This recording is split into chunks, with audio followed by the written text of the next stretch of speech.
Welcome back to Kind Heart Homestead, everyone here on YouTube. If this is your first time stopping by, I suggest you go back and watch a few of the past videos, at least just from this year, to kind of set the stage for what we're doing. I'm developing an off-grid property, setting up camp and getting things ready for a house build. I rented this track hoe for digging the footing for a new solar shed that I'm building. And since I had this on hand, I wanted to go ahead, dig up the end of my driveway to install a culvert.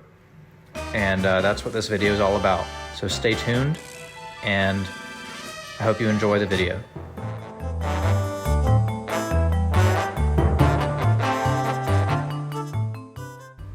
Having never used a track hoe before, I was cautious not to dig too deep. That's one thing I remember from the skid steer, is when you put the blade too low, it tends to dig too deep, and then it's kind of a hassle to try to backfill, compact it back. You're never gonna match the native ground compaction. So I'm just trying to dig the gravel out that I placed, and there was already a trench dug there for drainage. So I'm just trying to get back down to that level, at least for this phase, at least until I can put the culvert down in there and see how deep it needs to go. I don't want the end of the culvert to be underground, because that'll encourage plants and dirt, maybe even animals, to just kind of get stuck in there and hide in there. I want the culvert end to be above ground so it's easier to maintain and keep clean. So right now you can see I'm just trying to scrape the surface of stone with a shovel just to try to see where the native ground is. And I'm getting a feel for this machine, and I'm trying to unearth a culvert that goes under that shared dirt driveway that you see behind me. It's probably about 12 to 14 feet long, that culvert is. It's just long enough to cross the driveway. And you'll see me get out of this tractor every so often just to kind of probe the ground with the shovel. I'm really trying to find the culvert with the shovel instead of with the bucket on the machine, so I don't damage it more than it's already damaged. As you can imagine, with a trench already being there before I added the stone, it would have been exposed to any sort of tractors or anything that slides off the driveway, which honestly isn't really that wide. And it turns out once I found the culvert, the last 6 inches to a foot of it were pretty well destroyed by rocks being compressed over with heavy vehicles.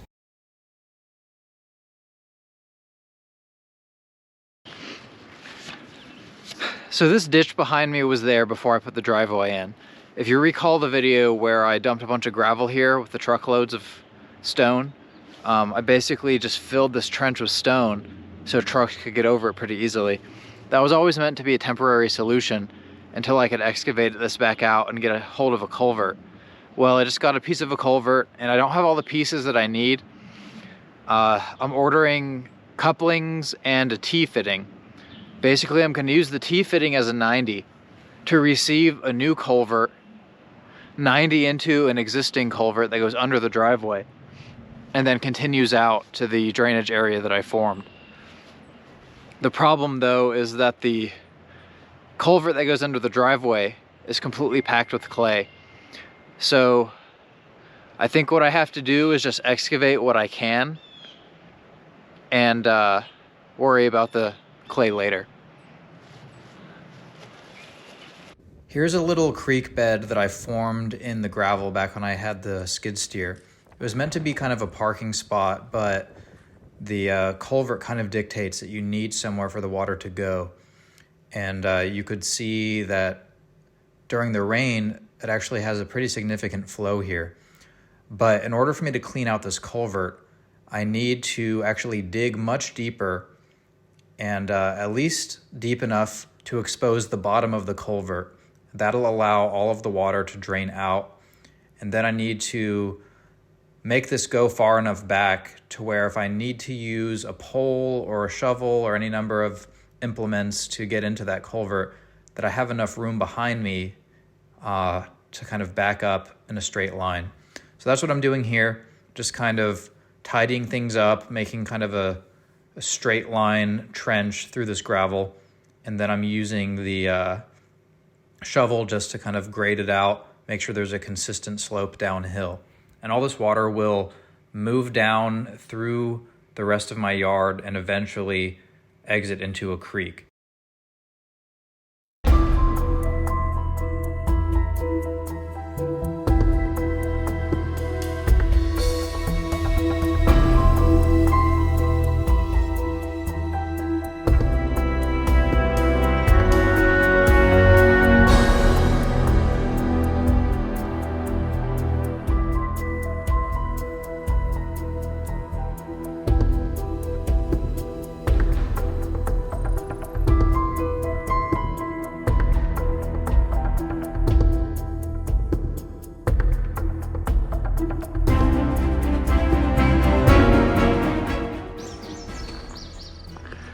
So I'm trying to complete some overdue tasks.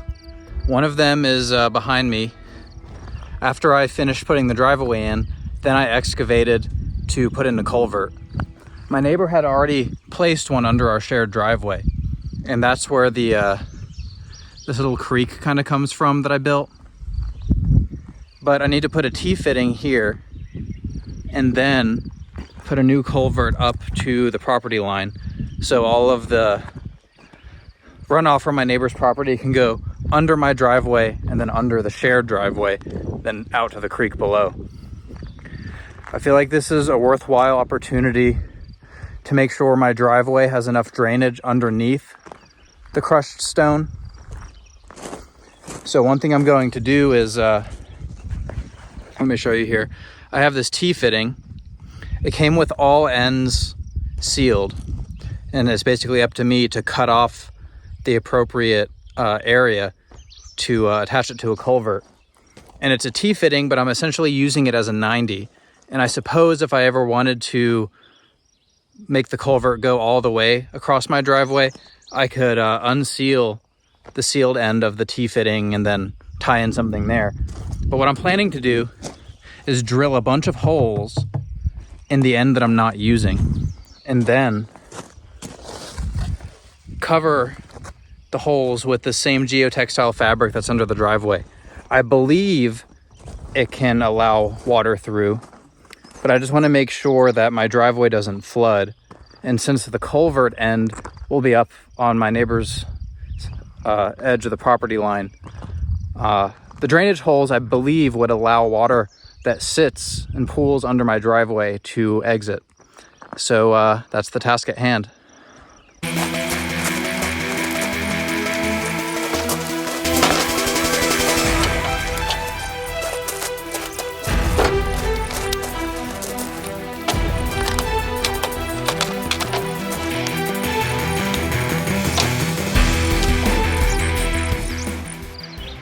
I'm just kind of making this process up on the fly. I have my drill here. This is the biggest bit I have in my little Milwaukee set. I do have Forstner bits, a whole set of them, which would be perfect for this application, but they seem to be packed away somewhere and I don't exactly know where. I think they're in a drawer in my workbench, but my workbench is kind of packed around. So I'm just gonna do a bunch of holes with this, and then hopefully that's okay.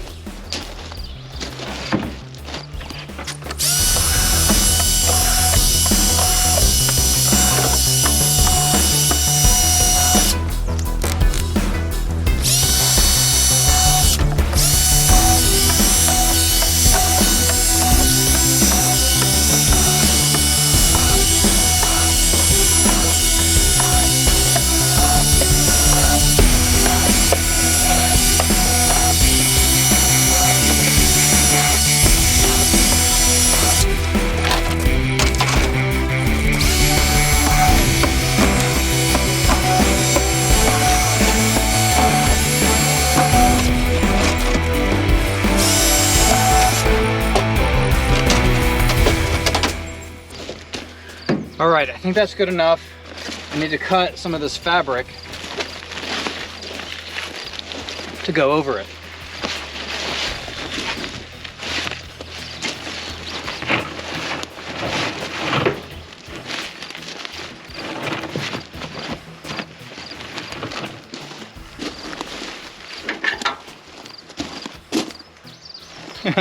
Unfortunately, I only have half a pair of scissors.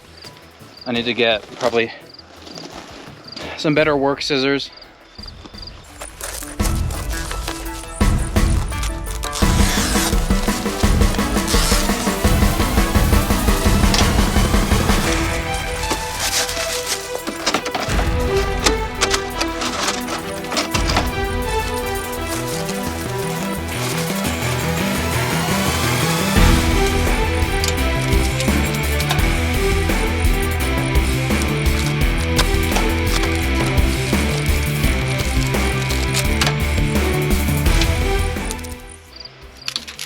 I got these massive zip ties, and they were zip tied together. I think that's kind of funny. All right, let's see here. I'm gonna get the fabric roughly centered.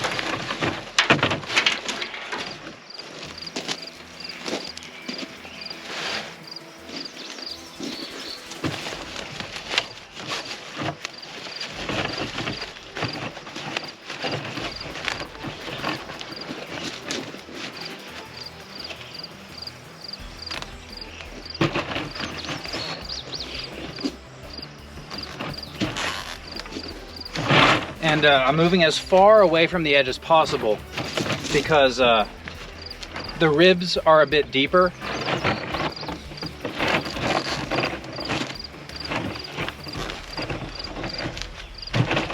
All right, there it is.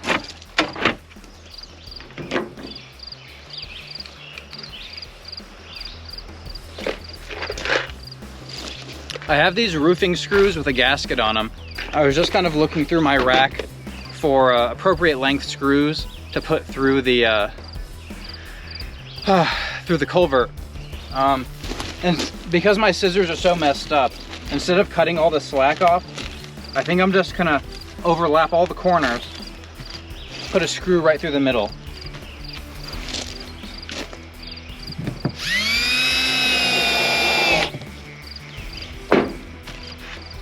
All right. That essentially doubles this up, which is probably overkill, but that'll get that fabric out of my way.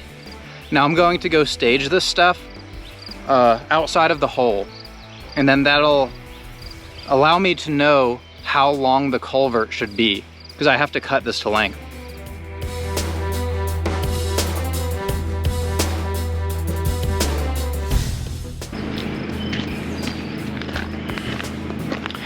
So instead of trying to measure all this with a tape measure, I basically slid the culvert over to the property boundary stakes, overlapped it with the T fitting for the culvert that I planned to put down in that hole, just to kind of show where everything lines up.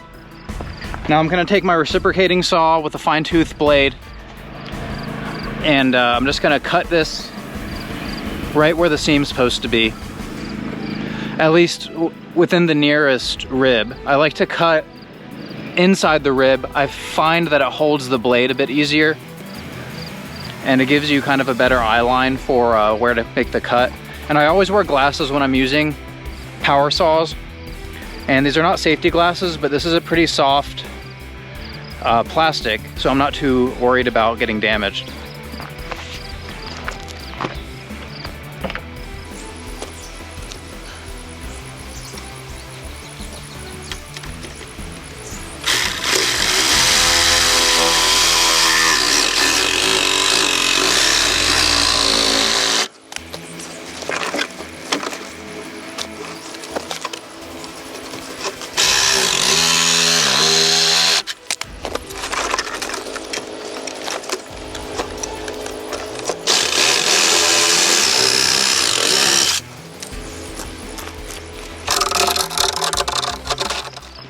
Now I'm gonna try to assemble these two pieces using those screws that I have.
So now that I got this roughly in place, I needed to figure out a way to seal the T-fitting against the old culvert that goes under the dirt driveway.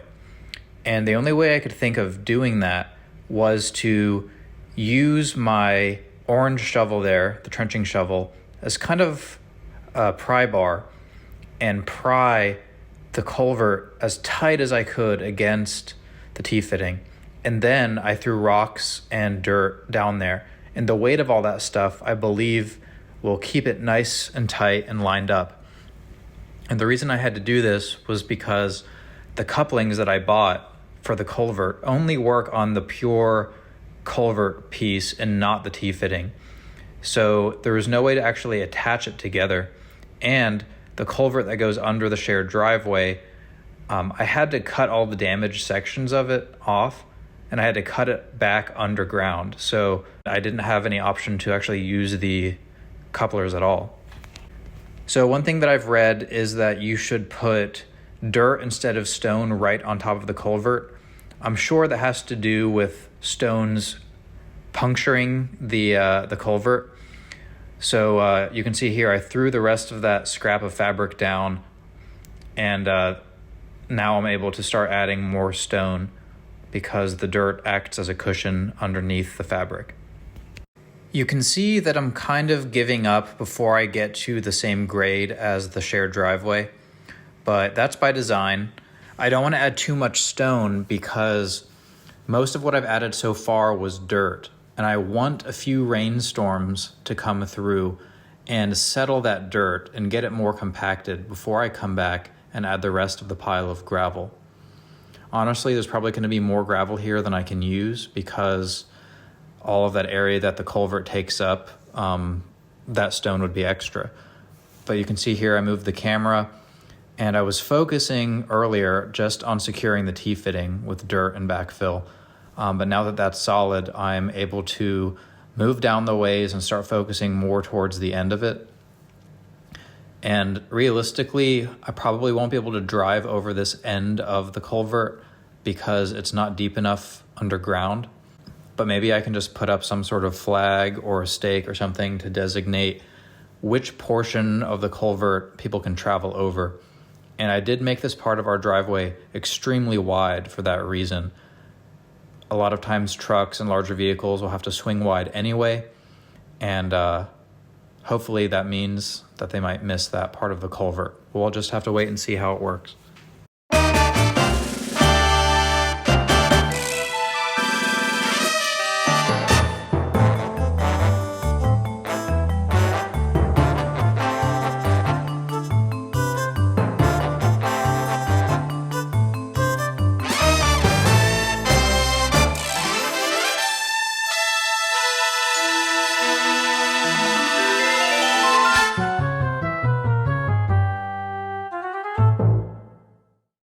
And then the last task before I get too far along with this part of the project is to use one last square of geotextile fabric to cover the end of this culvert and secure it with a zip tie, the same way I did with the T-fitting earlier. And assuming this allows water to pass through, the function of this is to keep the debris and the rodents and anything else that might go in here, keep all that stuff out, keep the culvert clean, and hopefully that'll increase the longevity of this culvert. With a couple quick passes of the truck to compact the gravel, that concludes this phase of the project. Stick around if you want to see more videos like this, and don't forget to subscribe. Thanks a lot.